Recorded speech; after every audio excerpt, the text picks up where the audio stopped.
Trump China के दौरे पर गया और ट्रंप चाइना की मदद कर रहा है। क्या ये दोनों एक दूसरे के दुश्मन नहीं थे?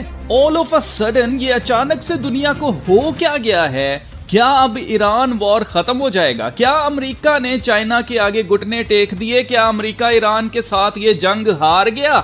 तो आइए आज की वीडियो में जानते हैं कि असल में पीछे चल क्या रहा है। मैं हूं अलमास जेकब और आप देख रहे हैं what the hell is going on.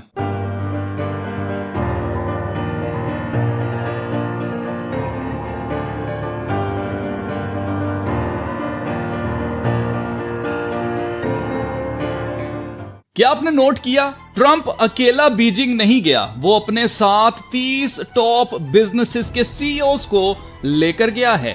आपको देखने में लगेगा कि शायद चाइना और अमेरिका की ट्रेड वॉर है, तो इसलिए बिजनेस डील्स करने के लिए ये सीईओज साथ लेकर गया होगा। ये बातें आपको न्यूज चैनल्स पर सुनने को मिल रही होंगी, पर पर्दे के पीछे की असल हकीकत मैं अभी थोड़ी देर में आपके सामने रखता हूं।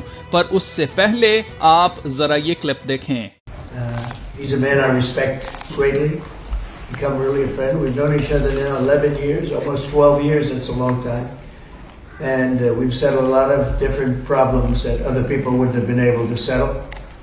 And the relationship is a very strong one.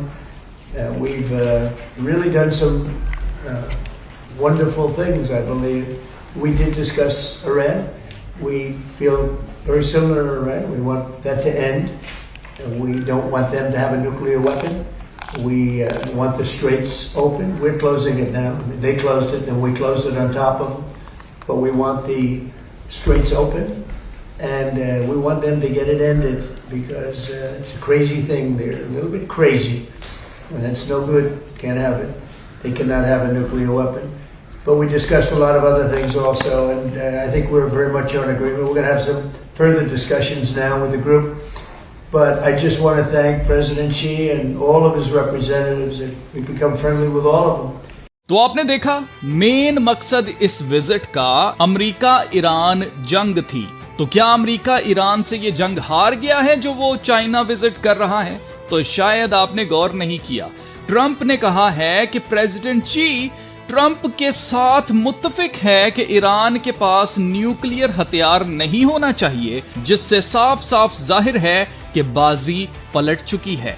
China Iran का स्ट्रेटेजिक पार्टनर है और ईरान पर अमेरिका और इसराइल के हमलों के बाद भी चाइना जंग में नहीं उतरा है, जिससे साफ जाहिर है कि चाइना ईरान की तरफ शुरू से ही नहीं था। उसे सिर्फ अपनी प्रोडक्शन, अपनी इकोनॉमी की फिक्र है, क्योंकि चाइना ईरान से तेल खरीदने वाला सबसे बड़ा मुल्क है और स्ट्रेट ऑफ हॉर्मुज बंद होने से चाइना की इकोनॉमी को बहुत बड़ा धचका लग रहा है। चाइना ऑलरेडी प्रेशर में था, क्योंकि ईरान के स्ट्रेट ऑफ हॉर्मुज बंद करने के बाद अमेरिका ने भी स्ट्रेट ऑफ हॉर्मुज को बंद कर दिया था। मतलब अब चाइना तेल, गैस, एलएनजी अब ईरान से खरीद नहीं पाएगा। चाइना अपने मुल्क की 90% एनर्जी, जिसमें तेल, गैस, एलएनजी है, ये ईरान से खरीदता था। तो ट्रंप ने अभी चाइना के साथ डील की है कि चाइना अमेरिका से और ज्यादा तेल खरीदे और बदले में अमेरिका चाइना के साथ एआई, फाइटर जेट्स और बाकी बिजनेसेस में ट्रेड करेगा। और चाइना ने इस पर एग्री किया है। तो क्या अमेरिका ईरान से जंग हार गया? तो इसका जवाब यह है कि अमेरिका ने ईरान को अकेला कर दिया है। रशिया में पुतिन भी ट्रंप का दोस्त है और चाइना में ची पिछले 11 साल से 12 साल से ट्रंप का दोस्त है। तो मेरे एनालिसिस के मुताबिक ईरान अमेरिका जंग अभी खत्म नहीं हुई और चाइना अमेरिका की तरफ है, ना कि ईरान की तरफ।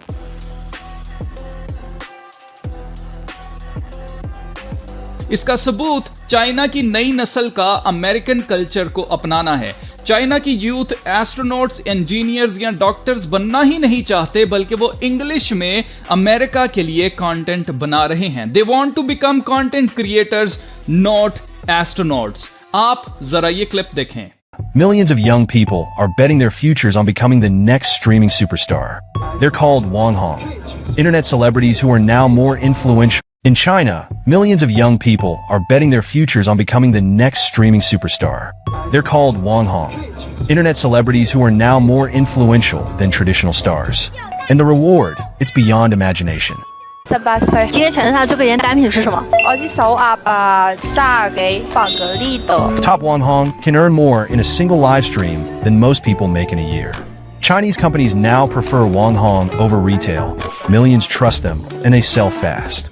Consumers also rely on them more than traditional stores in a market full of counterfeits. Trump. Donald Trump? Wow.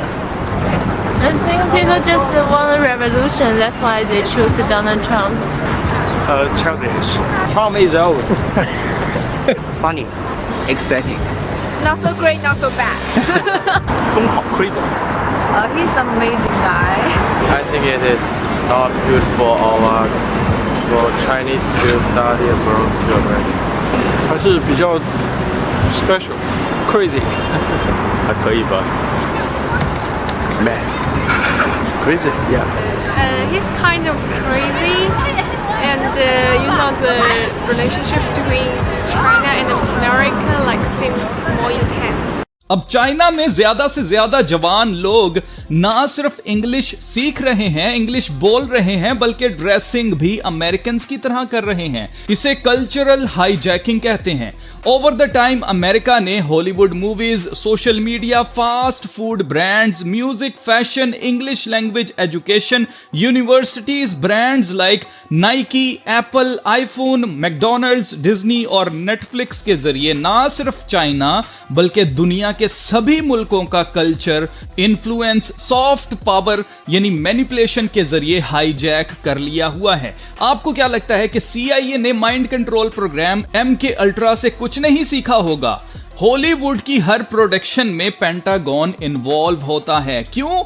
इसीलिए क्योंकि हॉलीवुड से दुनिया पर गहरा असर पड़ता है। कल्चरल हाईजैकिंग से होता क्या है? तो इससे होता यह है कि खास कल्चर, वैल्यूज और मॉरल्स को दुनिया भर के लिए स्टैंडर्ड बना दिया जाता है, जिससे बाकी सभी कल्चर्स अपने आप को कमतर समझने लगते हैं और मॉडर्न होने के चक्कर में एक गैर कल्चर को, एक फॉरेन कल्चर को अपनाना शुरू कर देते हैं। उनकी तरह बोलते हैं, उनकी तरह कपड़े पहनते हैं, उनकी तरह खाते हैं, आउटिंग करते हैं और सबसे बढ़कर उनकी तरह सोचने लगते हैं।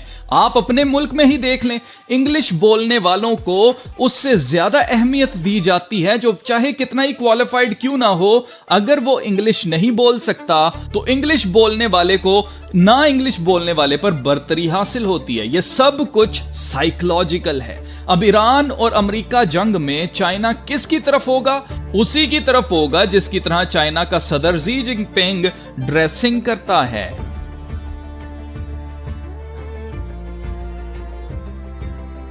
अब आते हैं इस सवाल की तरफ, ट्रंप हर जगह अपने साथ CEOs को क्यों लेकर जा रहा है? जैसे पिछले साल ट्रंप सऊदी अरब के दौरे पर 30 CEOs को अपने साथ लेकर गया था और फिर पूरे मिडिल ईस्ट के टूर के दौरान 60 CEOs ट्रंप के साथ विजिट करते रहे थे। और अब चाइना में भी 30 CEOs ट्रंप अपने साथ लेकर गया है। तो ये आखिर चल क्या रहा है? ट्रंप ने पाकिस्तान और इंडिया की जंग रुकवाते वक्त भी ट्रेड ना करने की धमकी दी थी। तो ये ट्रंप ट्रेड क्यों कर रहा है? और दुनिया की बड़ी बड़ी ताकतें जैसे बर्तानिया का बादशाह चार्ल्स, रशिया और हत्ता कि अब चाइना भी ट्रेड की बात करते ही ट्रंप की बात क्यों मानता जा रहा है? तो वजह है स्टेक होल्डर इकोनॉमी, जो कि 4th इंडस्ट्रियल रेवोल्यूशन है। AI सारी नौकरियां ले लेगी और हुकूमतें खुद बिजनेसेस चलाएंगी और उस प्रॉफिट में से सबको यूनिवर्सल बेसिक इनकम दी जाएगी।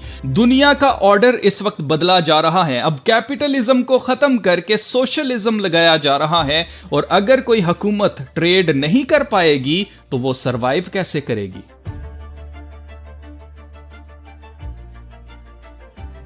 इसलिए सभी मुल्क चुपचाप ट्रंप की ट्रेड डील मानते जा रहे हैं और न्यू वर्ल्ड ऑर्डर में हुकूमतें फैसला नहीं करेंगी, बल्कि ये CEOs, ये बिजनेसेस फैसला करेंगे कि आगे क्या करना है और क्या नहीं करना, क्योंकि इनका कमाया हुआ पैसा अवाम में तकसीम किया जाएगा।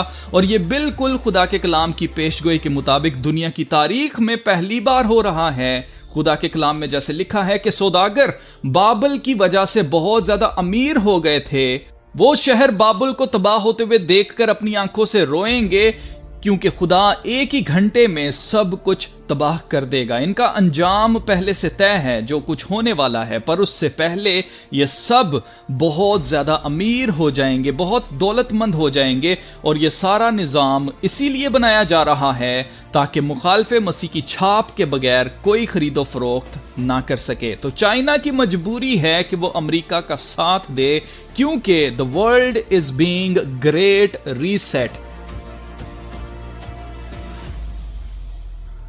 इसलिए अगर आपने अभी तक यीशु मसीह को नहीं जाना तो आप जान लें, क्योंकि यीशु मसीह जल्द वापस आ रहे हैं, इससे पहले कि नजात का दरवाजा बंद हो जाए।